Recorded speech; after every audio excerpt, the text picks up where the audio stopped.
Next question is from Nebs Fitness. You guys talk a lot about novelty when it comes to exercise. Does that apply to mobility movements as well? Oh, good question. Yeah. Different adaptation. Yeah, but also we need to be clear when we talk about novelty because it can get away from us where people are like, I'm going to do something different all the time because it's so novel.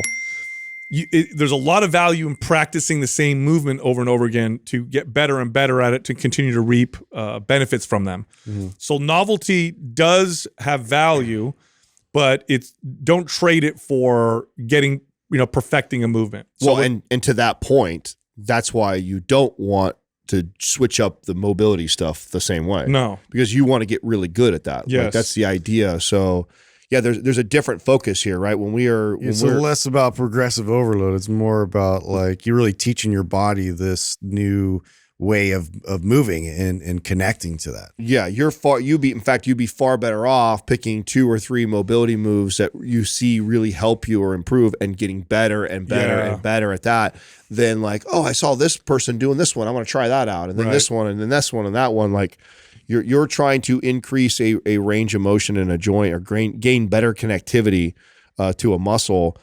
Practicing the same mobility movements over and over and over is going to benefit you more than cycling through all these different, which is why if you've ever heard us on the show, sometimes we get somebody calls in and they're asking about like our Prime or Prime Pro. There's a ton of mobility drills in there.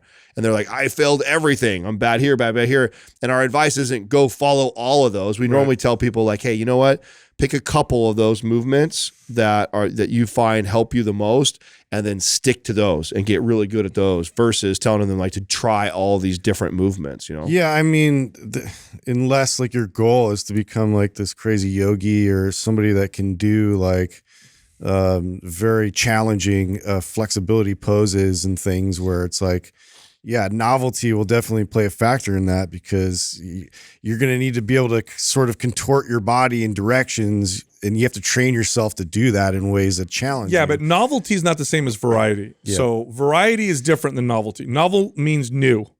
I've never done this before. Right, and you would be switching and replacing. You'd be like, oh, I'm going to do lizard with rotation today. Tomorrow I'm going to do 90-90. Right. Oh, tomorrow I'm going to do never really fully reaping the benefits of each right. one because you have to practice it. Like the first time you do combat I stretch. see what you're saying. So not like interrupting it and then backing out. Well, no, what I picture what you're saying is like this. Like, like someone doing a lot of things. Yeah, doing a lot of things. Oh, today I did lizard with rotation. Now I'm going to add on top of my lizard rotation this one. And then, I'm also going to add this. Yeah, like movement. it's a progression in that direction. direction. Because you're completely adding to all the things you're doing. That's different, and to your point you were making. Okay, I understand that has some value if you want to become this this super mobility person.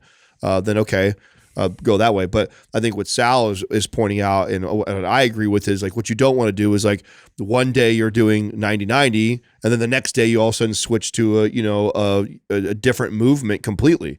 Like you haven't even reaped the benefits of getting better at that. It took me the 90-90 and combat stretch were the two probably most common ones that I did for those 2 years. I was really driving home the mobility thing, and I was doing those 2 movements 3 times a day, every day for years. Yeah. To get to really reap the benefits of improving my squat depth, and I did. I improved it tremendously.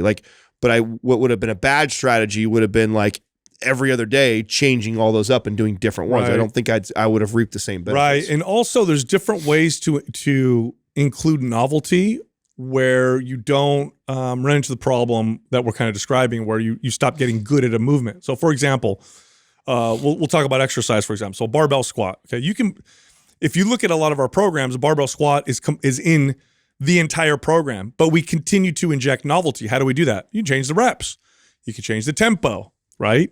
You could change the amount of sets. So let's say you're doing a mobility movement and you've been practicing it and you want to inject some novelty, slow it down, speed it up, do it longer, do it shorter, do it more frequently. That also is novel. You don't have to completely change everything to include novelty. Yeah, you can lift your back leg up. I mean, there's progressions within those poses, I guess, is what you're, and I agree. Like, so there's foundational poses, I think, that address real common issues with alignment and getting your body to function properly. So stay within those core movements, add the additional progressions within that. Exactly. Right. Look, if you like our information, head over to mindpumpfree.com and check out our guides. We have guides that can help you with almost any health or fitness goal. You can also find all of us on social media. So Justin is on Instagram at MindPumpJustin. Adam is also on Instagram at MindPumpAdam, and you can find me on Twitter at MindPumpSal.